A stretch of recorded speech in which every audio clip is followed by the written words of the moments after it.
Bayangkan, malam ini kau tertidur seperti biasa, tapi esok pagi tubuhmu dibaringkan, wajahmu ditutup kain kafan, dan langkah terakhir keluarga meninggalkanmu sendirian di bawah tanah.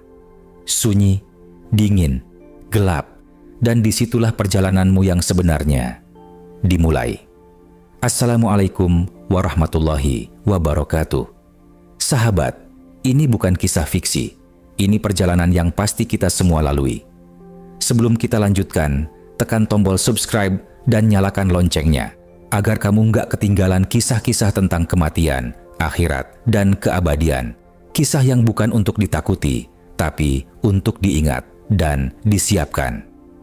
Malam pertama, di alam kubur. Kesunyian yang tak pernah terbayang. Saat tanah menutup wajahmu, semua suara dunia terhenti. Ketika jasad telah dibaringkan di liang lahat, dunia di atas masih sibuk, tapi bagi yang telah tiada, semuanya sudah usai. Suara tangis keluarga terdengar samar, lalu hilang di telan bumi. Kini hanya sunyi, dingin, dan gelap yang menyelimuti. Tak ada lagi cahaya lampu, hanya remang kegelapan yang abadi.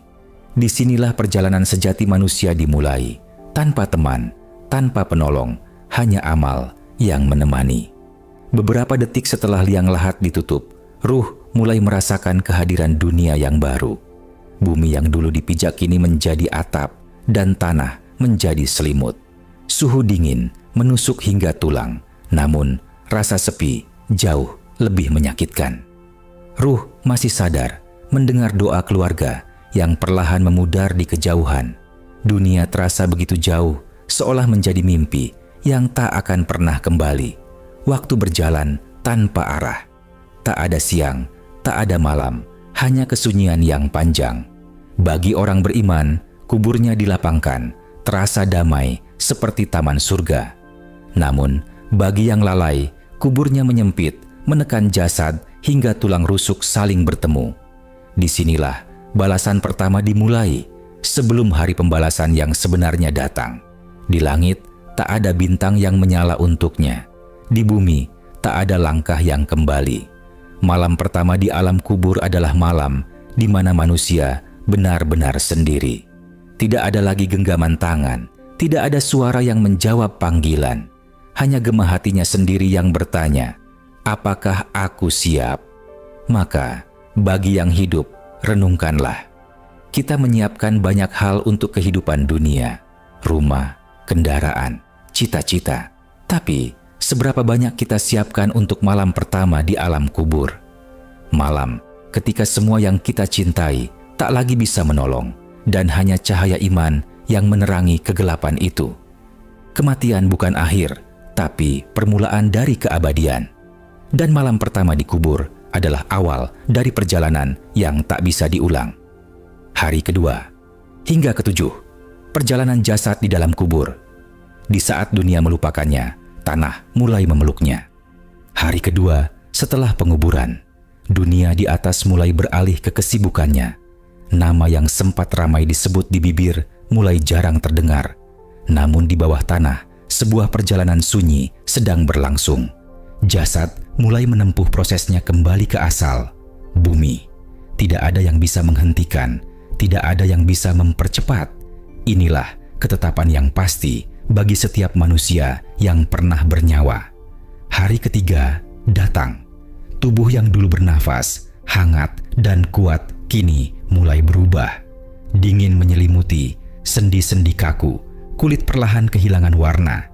Tapi ruh masih merasakan setiap perubahan itu. Ia menyaksikan dirinya kembali menjadi debu, sambil mengingat dosa dan amal yang dulu dilakukan. Setiap detik adalah penyesalan bagi yang lalai dan ketenangan bagi yang beriman. Hari keempat hingga kelima, alam kubur mulai memperlihatkan keadilannya. Doa dari keluarga yang masih hidup menjadi seperti cahaya lembut yang menembus tanah. Ruh yang tenang menyambutnya dengan rasa syukur. Namun, bagi ruh yang penuh dosa, doa terasa seperti suara jauh yang tak bisa dijangkau. Ia mendengar namanya disebut, tapi tak bisa menjawab. Ia hanya bisa menyesal dalam diam. Hari keenam, Alam kubur kini menjadi ruang keabadian sementara. Bagi sebagian, kubur terasa lapang dan bercahaya. Ruh beristirahat dengan damai, seperti di taman surga, diselimuti aroma kesturi. Bagi lainnya, ruang itu menyempit, gelap, dan menyesakkan. Rasa takut, haus, dan penyesalan terus menghantui, seolah waktu tak bergerak sama sekali. Hari ketujuh, tanah mulai tenang, jasad kini menjadi bagian dari bumi. Namun, ruh belum selesai. Ia menunggu panggilan berikutnya, menanti waktu kebangkitan. Dunia sudah benar-benar melupakannya, tapi catatan amalnya masih hidup, disimpan rapi oleh malaikat. 1 minggu telah berlalu di bumi, namun di sisi ruh, waktu tak lagi bermakna. Dari tanah engkau diciptakan, ke tanah engkau kembali, dan dari tanah pula engkau akan dibangkitkan. Inilah perjalanan 7 hari yang tidak terlihat mata, tapi disaksikan seluruh alam semesta. Pertanyaan malaikat Munkar dan Nakir. Ujian. Pertama setelah dunia, 2 makhluk datang, bukan untuk menakut-nakuti, tapi untuk menegakkan kebenaran. Di dalam keheningan alam kubur, tiba-tiba bumi bergetar. 2 makhluk besar turun dari langit barzakh. Wajah mereka tidak bisa dibandingkan dengan apapun di dunia. Sorot matanya menembus hati, suaranya seperti guntur yang menyambar jiwa. Munkar dan Nakir, malaikat penjaga kubur, kini berdiri di hadapan ruh yang baru saja meninggalkan dunia. Tak ada tempat untuk bersembunyi, tak ada kata yang bisa dimanipulasi. Yang berbicara bukan lidah, tapi hati yang dulu hidup di dunia. Suara mereka menggema, "Siapa Tuhanmu? Siapa nabimu? Apa agamamu?" Pertanyaan itu sederhana, tapi hanya mereka yang hidup dengan iman yang bisa menjawab tanpa ragu. Yang beriman menjawab dengan mantap, penuh keyakinan, "Tuhanku adalah Allah, nabiku adalah Muhammad sallallahu alaihi wasallam. Agamaku adalah Islam," dan bumi pun bersinar, kubur terasa lapang, udara dipenuhi cahaya. Namun bagi yang lalai, lidah keluh, pikiran kosong, dan ketakutan menyelimuti. Ia mencoba berbicara, tapi suaranya hilang. Hatinya dulu tak mengenal Tuhan, kini tak bisa mengenal jawaban. Ruh yang gagal menjawab menatap ke bawah, dan bumi terasa sempit baginya. Dari kejauhan terdengar suara tangisan, bukan dari dunia, tapi dari dirinya sendiri. Malaikat Munkar dan Nakir tidak berbicara lagi. Mereka pergi, meninggalkan ruh dalam ruang yang sepi tapi penuh penyesalan. Waktu seolah berhenti. Tidak ada pagi, tidak ada malam. Hanya rasa takut yang tak pernah reda. Sementara itu, ruh orang beriman duduk dengan tenang. Malaikat tersenyum dan berkata, "Tidurlah sebagaimana pengantin tidur di malam pertamanya." Kubur terasa lapang, harum, dan penuh kedamaian. Cahaya iman memancar, menembus tanah hingga ke permukaan bumi. Ia tahu ujian pertama telah berlalu, dan ia menunggu hari kebangkitan dengan tenang. Lidahmu tidak akan menolongmu, kecuali jika hatimu dulu hidup bersama iman. Malam-malam setelah itu, malaikat penjaga kubur datang, bukan lagi untuk bertanya, tapi untuk menjaga. Dan di atas sana, keluarga yang masih hidup mungkin sudah tertawa dan melanjutkan hari-harinya tanpa tahu seseorang di bawah bumi sedang menikmati ketenangan karena amalnya sendiri. Nikmat dan azab kubur, balasan yang dimulai sebelum kiamat. Kubur bisa jadi taman dari taman-taman surga atau lubang dari lubang-lubang neraka. Setelah pertanyaan malaikat terjawab, masa ujian dunia benar-benar berakhir. Kini alam barzakh menjadi tempat perhentian. Bagi sebagian orang, itu tempat ketenangan. Bagi sebagian lain, awal dari siksaan. Disinilah rahmat dan keadilan Allah berpisah arah. Ruh beriman tersenyum, sementara ruh durhaka mulai menjerit tanpa suara. Tidak ada lagi kesempatan kedua. Ruh orang beriman dibaringkan di kubur yang lapang. Cahaya lembut mengalir dari langit, aroma kesturi memenuhi ruang sempit itu. Malaikat penjaga datang dengan wajah ramah, membawakan kabar. Tidurlah dalam ketenangan hingga hari kebangkitan. Ia melihat taman-taman hijau membentang, air mengalir, dan suara tasbih bergema indah. Kuburnya kini bukan lagi tempat penantian, tapi ruang damai sebelum surga.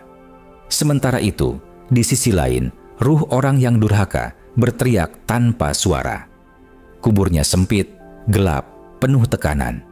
Dinding tanah menutup perlahan, menekan tubuh hingga terasa retak. Dari bawahnya muncul panas membakar, dari atasnya turun hawa dingin yang menusuk.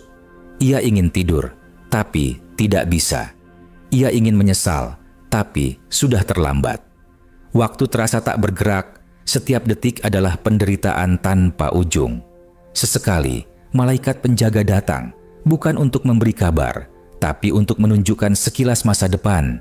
Surga bagi yang taat, neraka bagi yang durhaka. Yang beriman tersenyum, menangis haru. Yang ingkar gemetar, menjerit ketakutan. Mereka tahu apa yang akan datang jauh lebih dahsyat dari apa yang kini mereka rasakan. Kubur hanyalah pembuka. Keabadian masih menunggu. Di bumi, keluarga mungkin sudah lupa. Tapi di barzakh, setiap doa yang dikirimkan masih sampai. Setiap bacaan Al-Fatihah, setiap sedekah jariyah menjadi sinar kecil yang menembus tanah dan memberi kelegaan. Namun, bagi mereka yang tak punya bekal, kubur tetap sunyi. Tak ada cahaya, tak ada kiriman doa, hanya kesepian dan penyesalan abadi. Engkau pernah tertawa di dunia, kini engkau menangis di keabadian. Engkau pernah menunda tobat, kini waktu tak lagi mengenal maaf. Maka, siapapun yang masih hidup, jangan remehkan kesunyian kubur. Karena di sanalah kejujuran amal berbicara tanpa suara. Di sanalah manusia benar-benar mengenal arti keadilan, tanpa hakim, tanpa pengadilan. Hanya Allah dan dirimu sendiri saat semua ruh dipanggil kembali. Dan ketika sangkakala ditiup, bumi dan langit pun berguncang. Setelah ribuan tahun dalam keheningan alam barzakh, tiba-tiba suara dahsyat mengguncang segalanya. Sangkakala pertama ditiup oleh malaikat Israfil. Gunung-gunung terangkat, laut meluap, dan langit terbelah. Tak ada tempat untuk bersembunyi. Semua makhluk, dari manusia hingga jin, runtuh tanpa daya. Dunia yang dulu megah kini luluh menjadi debu. Inilah awal kebangkitan yang dijanjikan. Setelah keheningan panjang, tiupan kedua terdengar. Bumi bergetar lembut dan seluruh kubur terbuka. Jasad-jasad yang telah menjadi debu bersatu kembali, tulang menyatu, kulit tumbuh, dan ruh-ruh kembali ke tubuh mereka. Mereka bangkit, terkejut, menatap sekeliling. Langit berwarna merah, bumi datar tanpa gunung, dan matahari mendekat sejengkal dari kepala. Tak ada bayangan, tak ada tempat bersembunyi, hanya amal yang bisa meneduhkan. Ruh orang beriman berdiri dengan wajah tenang. Dari kuburnya keluar cahaya putih, memandunya menuju padang mahsyar. Tapi bagi yang kafir dan lalai, bangkit dengan wajah hitam legam, matanya ketakutan. Mereka berlari tanpa arah, mencari tempat untuk lari dari azab, tapi tak ada lagi tempat untuk bersembunyi. Hari itu, semua manusia sama, telanjang, tanpa gelar, tanpa kekuasaan. Matahari terasa begitu dekat, panasnya membakar, keringat manusia bercucuran hingga menenggelamkan sebagian. Namun, di antara lautan manusia itu, ada yang terlindungi oleh cahaya. Mereka yang amalnya ikhlas, yang hatinya dulu takut kepada Allah saat sendirian. Di padang mahsyar, tidak ada suara kecuali napas berat dan detak jantung yang cemas menunggu giliran hisab. Kemudian, datanglah perintah dari langit. Kumpulkan mereka sesuai amalnya. Malaikat bergerak cepat, membawa kitab amal di tangan kanan bagi yang beriman, dan di tangan kiri bagi yang durhaka. Setiap manusia membaca catatannya sendiri, tanpa bisa menyangkal satu pun. Yang beriman tersenyum haru, yang durhaka berteriak, menyesal, menjerit, tapi tak ada lagi waktu untuk kembali. Dan setelah semua diperhitungkan, surga dan neraka kini terlihat di hadapan mereka. cahaya di kanan, api di kiri. Langit tak lagi biru, tapi penuh warna keabadian. Bagi yang taat, pintu surga terbuka luas, diiringi aroma kesturi dan suara salam. Bagi yang ingkar, jurang api terbuka, menyala tanpa akhir. Hari itu, segala rahasia terungkap dan tak ada dusta di hadapan Allah. Pada hari itu, setiap jiwa akan melihat apa yang telah ia kerjakan. Dan siapa yang menanam kebaikan akan memetik keabadian. Kini semuanya selesai. Dunia yang fana telah menjadi kenangan dan keabadian dimulai. Bagi yang beriman, ini hari kemenangan. Bagi yang lalai, ini hari penyesalan yang tak berujung. Dan di antara semua itu, manusia akhirnya tahu, kematian bukan akhir, melainkan awal dari perjalanan menuju rumah yang sebenarnya.